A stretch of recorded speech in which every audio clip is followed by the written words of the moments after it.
Hello बच्चों, स्वागत है आप सभी का आपके अपने यूट्यूब चैनल कैम गुरु अकेडमी में।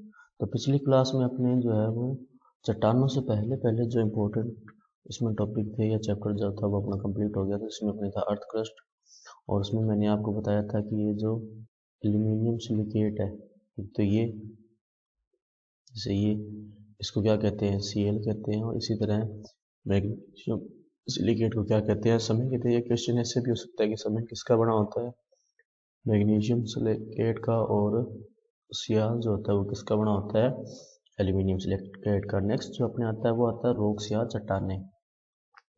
तो रॉक या चट्टाने में सबसे पहले इसमें डेफिनेशन दे रखी है कि रॉक या चट्टाने क्या होती है। तो ध्यान रखना कि एक या अधिक पदार्थों से, या तो एक पदार्थ से बनी होगी या एक से अधिक पदार्थों से बनी होगी जो ठोस पिंड होंगे। कौन से पिंड होंगे, ठोस पिंड होंगे, उनको क्या कहा जाता है, चट्टाने कहा जाता है। देखो बच्चों की परिभाषा भी आ सकती है चट्टानों की कि एक या एक से अधिक पदार्थों से बने हुए ठोस पिंड क्या कहते हैं, चट्टान।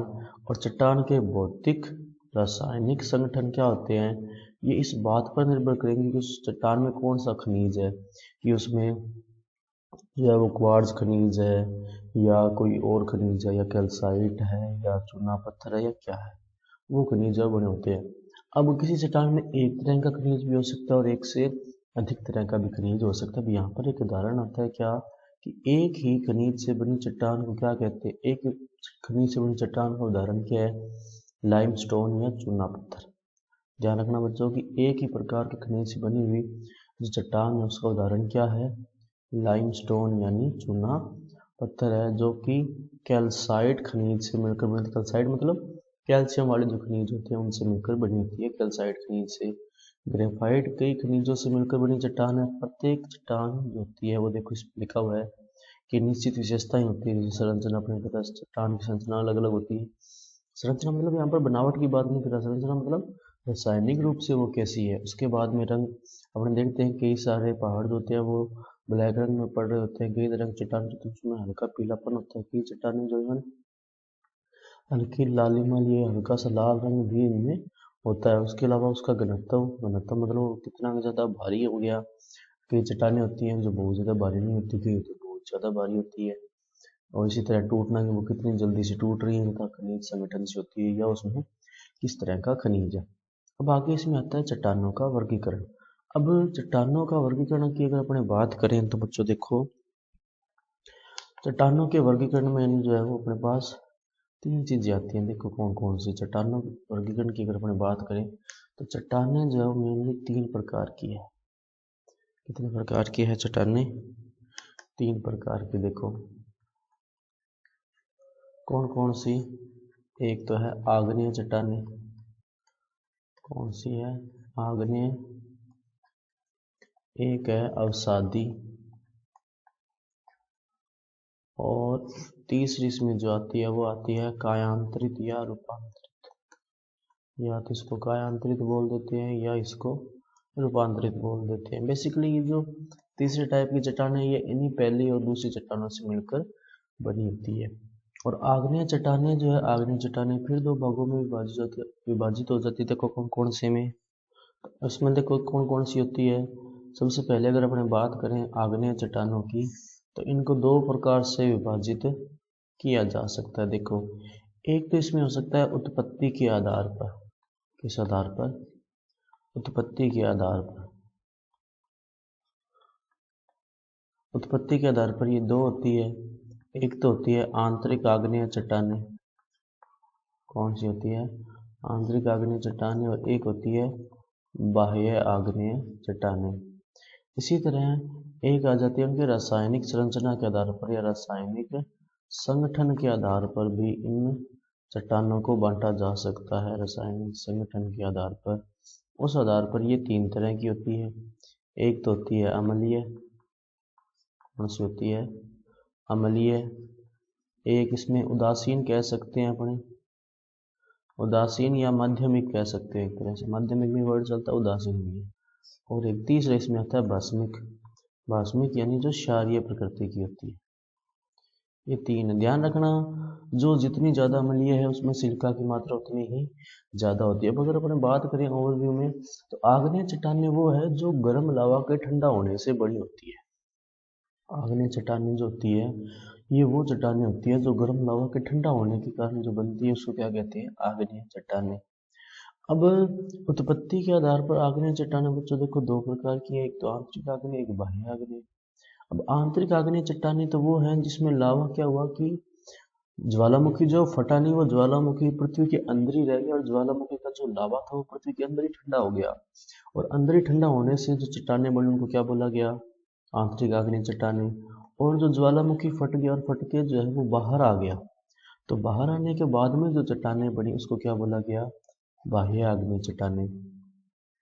अब एक चीज यहाँ पर आप ध्यान देना कि जो बाह्य आग्नेय चट्टानें हैं, कौन सी, बाह्य आग्नेय चट्टानें, ये जो चट्टानें होती है वो सामान्यतः अक्रिस्टलीय प्रकृति की होती है। क्या होती है, अक्रिस्टलीय प्रकृति की होती है। वही आंतरिक चट्टानें जो होती है वो किस प्रकृति की होती है, क्रिस्टलीय प्रकृति की। किस प्रकृति की होती है, क्रिस्टलीय प्रकृति की। इंपॉर्टेंट है बच्चों, बात ही ध्यान रखना कि आंतरिक आग्नेय चट्टानें जो है वो क्रिस्टलीय प्रकृति की होती है और बाह्य आग्नेय चट्टानें जो होती है वो क्या होती है, अक्रिस्टलीय प्रकृति की। इसके अलावा बच्चों ध्यान रखना कि आग्नेय चट्टानें जो होती है, आग्नेय चट्टानें, इनको प्राथमिक चट्टानें भी बोला जाता है। क्या बोला जाता है, प्राथमिक चट्टान। क्यों बोला जाता है ऐसा, क्योंकि शुरुआत में जब पृथ्वी अपना रूप ले रही होगी या जब चट्टानों का निर्माण हुआ होगा तो सबसे पहले यही वो चट्टानें थी जिससे आगे चट्टानें बनी। इसीलिए क्योंकि सारी चट्टानें आग्नेय चट्टानों से मिलकर बनी, इसलिए इनको जन्मदात्री चट्टान या पेरेंट रॉक भी कहा जाता है। जन्मदात्री चट्टान भी कहते हैं। कारण वही कि सबसे पहले बनी ये है, अगर सबसे पहले ये बनी है तो इनको किस श्रेणी में रखा जाएगा, जन्मदात्री चट्टानों की श्रेणी में।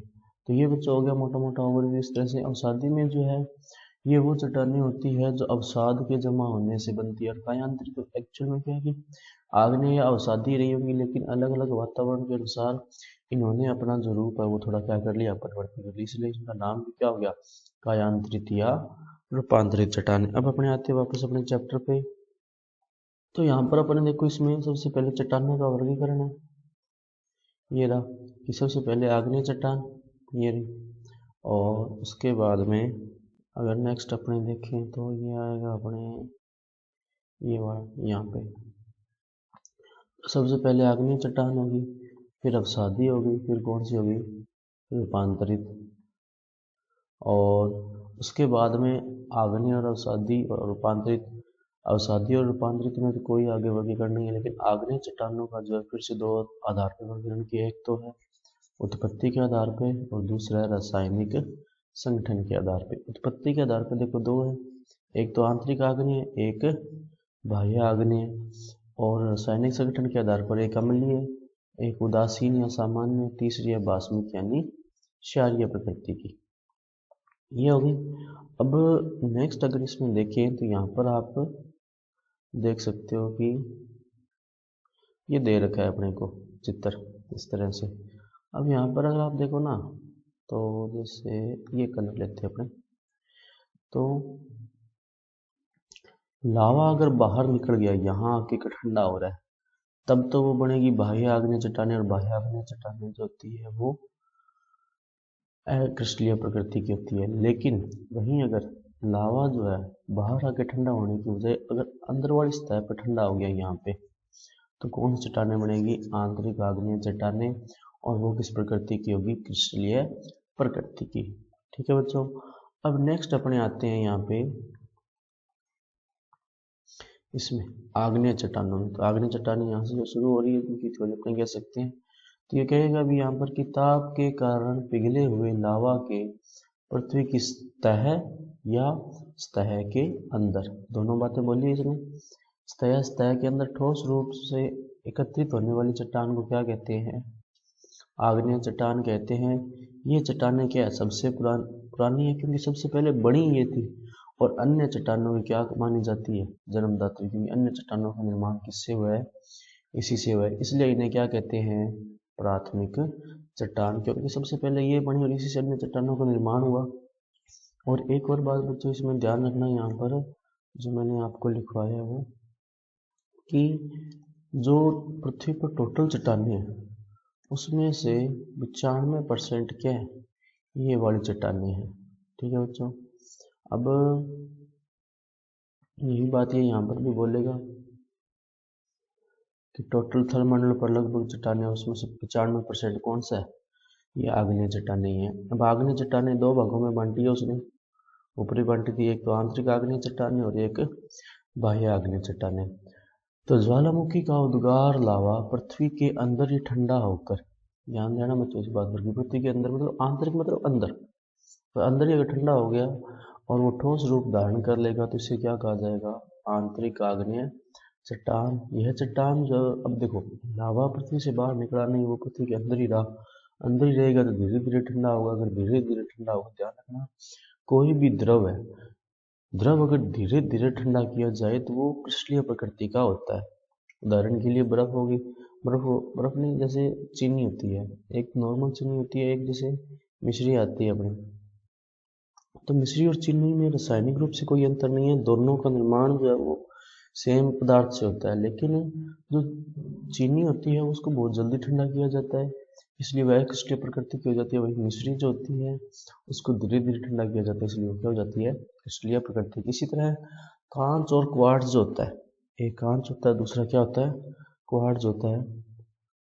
उसमें क्या होता है कि कांच और क्वार्ट्ज का जो निर्माण करने वाला जो यौगिक है वो दोनों सेम है, सिलिकॉन डाइऑक्साइड, लेकिन कांच जो होता है वो अक्रिस्टलीय होता है और क्वार्ट्ज जो होता है वो क्या होता है, क्रिस्टलीय।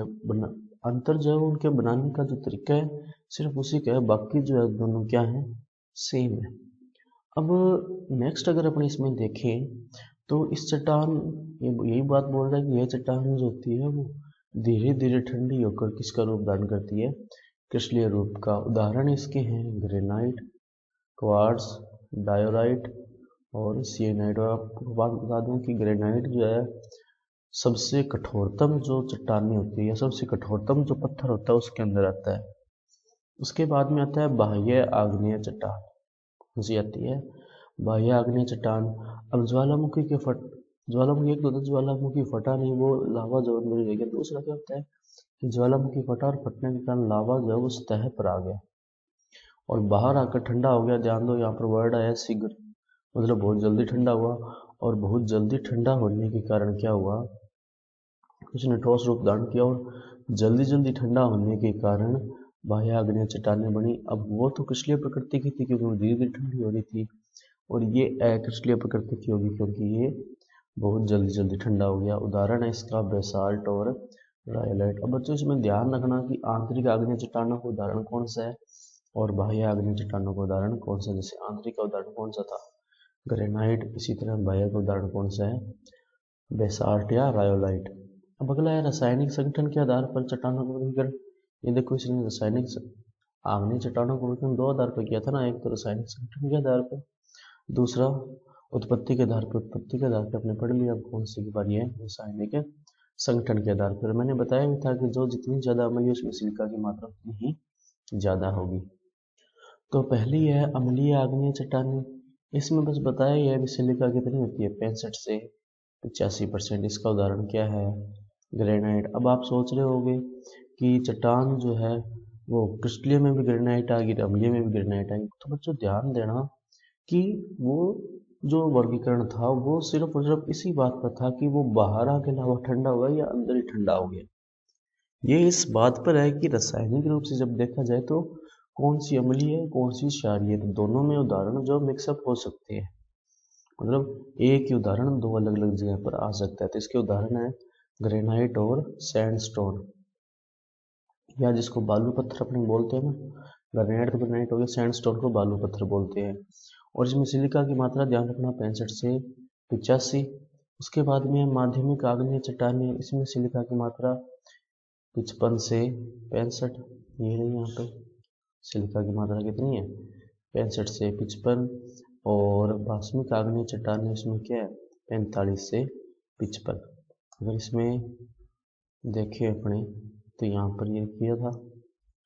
तो अम्लीय आग्नेय चट्टानें जो है उसमें सिलिका कितनी है,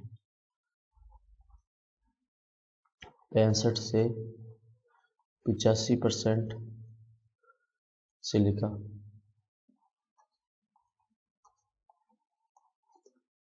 और जो उदासीन है, उदासीन में कितनी थी, 55 से 65%। और बास्मती में कितनी है, 45 से 55%। ठीक है बच्चों, ये हो गया अपने 45 से 55% तक। तो इस तरह से अब आग्नेय चट्टानों की विशेषताएं दे रखी है, कौन कौन सी है। तो आग्नेय चट्टानों की पहली व्यवस्था ये है कि आग्नेय चट्टानें जो होती है वो परतों का अभाव रहता है, मतलब परतें नहीं होती, ये पूरा का पूरा एक चंक या पूरा का पूरा एक टुकड़ा होता है, इसके अंदर परतें नहीं होती, यानी कि ये क्या होती है, स्तरहीन होती है। क्योंकि जो अवसादी चट्टानें जो होती है वो स्तर युक्त होती है, उसमें स्तर पाए जाते हैं। ये किस प्रकृति की होती है, क्रिस्टलीय, परंतु क्रिस्टलों की संख्या व स्वरूप क्या होता है, अनिश्चित। ध्यान रखना बच्चों कि आग्नेय चट्टानें जो है क्रिस्टलीय वही होती है जो आंतरिक आग्नेय चट्टानें, बाह्य आग्नेय चट्टानें क्रिस्टलीय नहीं होती। अगला है क्रिस्टल। देखो क्रिस्टल जो होता है वो कभी भी गोल नहीं होगा, ये बात हमेशा ध्यान रखना। क्रिस्टल की हमेशा किनारे होती है, वो चौकोर हो सकता है, वो अपन कह सकते हैं कि घनाकार होता है या घनाभ का आकार का हो सकता है या षटकोणीय हो सकता है, लेकिन कभी भी गोल नहीं होता, ये ध्यान रखना बच्चों। क्रिस्टल बना है वो क्रिस्टल कभी भी गोल नहीं, जैसे नमक होता है, नमक के क्रिस्टल जो होते हैं वो गोल थोड़ी होते हैं, वो क्या होते हैं, चौरस होते हैं। परंतु अपक्षय के दौरान टूटने से गोल कण का निर्माण हो सकता है। अभी वैसे तो गोल नहीं होता, जैसे देखो बच्चों की कई बार नदी में ग्रेनाइट वगैरह पत्थर पड़े होते थे, वैसे तो गोल नहीं होते, लेकिन पानी के रगड़ लगने के कारण धीरे धीरे वो क्या हो जाती है, गोल। अगला है ये चट्टानें सघन, अति कठोर और संगठित होती है। उदाहरण अपने पास ग्रेनाइट का सबसे पहले अपने पहले भी बताया था कि ग्रेनाइट जो है वो इस पृथ्वी पर सबसे कठोरतम चट्टानों में से एक है।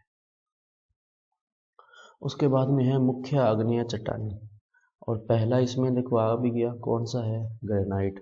अब ध्यान देना बच्चों, आग्नेय, अवसादी और कायांतर तीनों चट्टानों की इसने दो दो उदाहरण दे रखे और इम्पोर्टेंट है ये। तो ये चट्टानें क्या होती है, कठोर, क्रिस्टलीय और मोटे दाने वाली, और अम्लीय और सहपुंजित। सहपुंजित मतलब अच्छे से इनका गठन हुआ होता है। इनका रंग क्या होता है, हल्का होता है, बिल्कुल। ग्रेनाइट का कलर क्या होता है, हल्का। दाने क्या होते हैं, चमकदार। क्रिस्टल है, क्रिस्टल में हमसे हमेशा चमक रहती है उसमें। और ये प्रकृति क्या होती है, अम्लीय। ये सारे गुण अपने पढ़ चुके हैं। देखो ग्रेनाइट चट्टानें मैंने बताया कि पृथ्वी की सबसे कठोरतम है, क्रिस्टलीय और मोटे दाने वाली है, अम्लीय भी है क्योंकि ये अम्लीय चट्टान के उदाहरण में आया था। सहपुंजित मतलब अच्छे से गठी होती है, रंग क्या होता है, हल्का। और क्रिस्टलीय प्रकृति है तो अपने आप ही क्या होगी, चमकदार। प्रकृति अम्लीय इसने बोल दी, यहाँ पर भी बोल दी इसने अम्लीय प्रकृति, और यहाँ पर भी बोल दी। उदाहरण है इसका फेल्सपार, माइका, क्वार्ट्ज, आर्नब्लेड, ऑर्थोक्लेज। ये सारे क्या है, ग्रेनाइट चट्टानों के उदाहरण है। अगला है बेसाल्ट। ये चट्टानें सूक्ष्म, क्रिस्टलीय गठन वाली होती है। इसका रंग क्या होता है, गहरा। का ध्यान देना कि जो ग्रेनाइट था उसका रंग हल्का था, इसका रंग क्या है, गहरा। और अधिक गहरे रंगों में गहरे हरे से लेकर काले रंग में पाई जाती है, मतलब हरे रंग में भी होती है और काले रंग में भी होती है। आमतौर पर इसका रंग क्या होता है, गहरा भूरा, भूरा या काला। कुछ हरे, भूरे एवं नीले रंगों में भी पाई जाती है। बेसाल्ट कठोर तथा दानेदार होती है। ये किस प्रकृति की होती है, बाष्मिक प्रकृति की। क्योंकि देखो बच्चों यहाँ पर जब बाष्मिक प्रकृति का उदाहरण आया था तो इसमें आया था ये बेसाल्ट। ठीक है बच्चों, नेक्स्ट है अपने अवसादी या परतदार चट्टानें। अब देखो अवसादी चट्टानों का निर्माण कैसे हुआ होगा, कि जैसे जो आग्नेय चट्टानें उनका वो किसी कारण से टूटी या उनका अपक्षय हुआ। अपक्षय होने से कारण क्या हुआ कि वो हवा के माध्यम से या जल के माध्यम से एक जगह से दूसरी जगह पर जाई गई और वहां पर जाके इकट्ठी होगी। अब वो एक सतह हुई, इकट्ठी होगी, वो वहां पर बड़े बड़े ठोस होगी। कुछ समय बाद एक दूसरी सतह आई, उसके ऊपर आके वो ठोस होगी। तो इस तरह एक सतह पर दूसरी सतह, तीसरी सतह, चौथी सतह, इस तरह से लगातार सतह बनती रहती है या परतें बनती रहती है। इसीलिए अवसादी चट्टानों को किस नाम से जाना जाता है बच्चों? परतदार चट्टानों के नाम से। तो ये अपन लिख लेते हैं यहाँ पे, ये अवसादी चट्टानें जो होती है इसको किस नाम से जानते हैं? परतदार चट्टानें। किस नाम से जाना जाता है? परतदार चट्टानों के नाम से। नेक्स्ट, तो आग्नेय चट्टानों के अपक्षय के फलस्वरूप प्राप्त सामग्री जो होती है वो तलछट को एक स्थान से दूसरे स्थान पर जमा होने से जिन चट्टानों का निर्माण होता है उसे क्या कहते हैं? अवसादी चट्टानें। तो क्या हो रहा है? आग्नेय चट्टानों का अपक्षय मैंने अभी बताया भी, आग्नेय चट्टानों का अपक्षय हो रहा है, उसे प्राप्त सामग्री यानी जो दूर जो उसका जो अपक्षय होने के बाद में जो मिला है अपने को, जो अपक्षय पदार्थ जो है वो या तो जल के माध्यम से या हवा के माध्यम से एक स्थान से दूसरी जगह पर जाकर इकट्ठा होगा, उससे जो चट्टानें बनेंगी वो क्या होंगी? अवसादी चट्टानें। और इन चट्टानों का निर्माण किससे होता है? जल एवं वायु द्वारा। यही बताया मैंने कि या तो जो तलछट है वो वायु से एक जगह दूसरी जगह जाएगा या जल से जाएगा। इन्हें किस नाम से जाना जाता है? जलज चट्टानें। बच्चों ये इंपॉर्टेंट है, ध्यान रखना इसमें कि जो अवसादी चट्टानें होती हैं इन्हें किस नाम से जाना जाता है? जलज चट्टानें। जलज चट्टानें का मतलब है कि इसमें जीवाश्म पाए जाते हैं, शेल रॉक्स हैं ये। ध्यान रखना जितने भी जीवाश्म होते हैं वो सारे के सारे किस प्रकार की चट्टानों में पाए जाते हैं? अवसादी चट्टानों में पाए जाते हैं। बच्चों ध्यान रखना ये कि अवसादी चट्टानें जो होती है, अवसादी चट्टान जो होती है उसमें अवसादी चट्टानों के अंदर जीवाश्म के अवशेष पाए जाते हैं।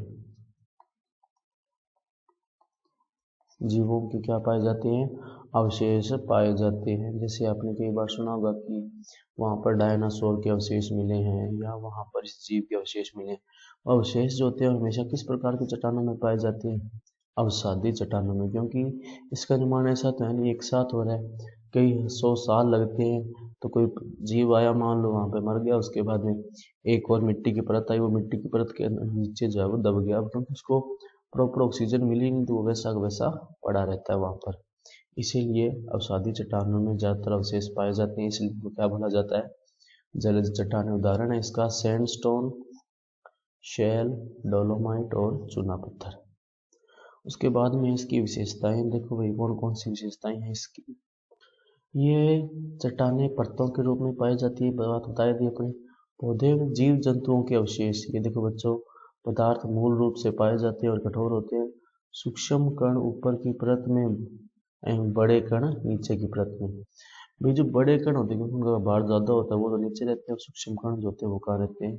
ऊपर। और अन्य प्रकार की चट्टानों की अपेक्षा ये क्या होती है? छिद्रदार और कोमल होती है। क्योंकि देखो चट्टानों का निर्माण परतों से हो रहा है, तो कई बार परत के बीच में कोई अन्य चीज आ जाती है, जैसे मान लकड़ी हो गया, कोई भी चीज, इसके कारण क्या हो जाती है कि चट्टानें जो होती है वो गठन कठोर नहीं हो पाता, क्या हो जाती है थोड़ी।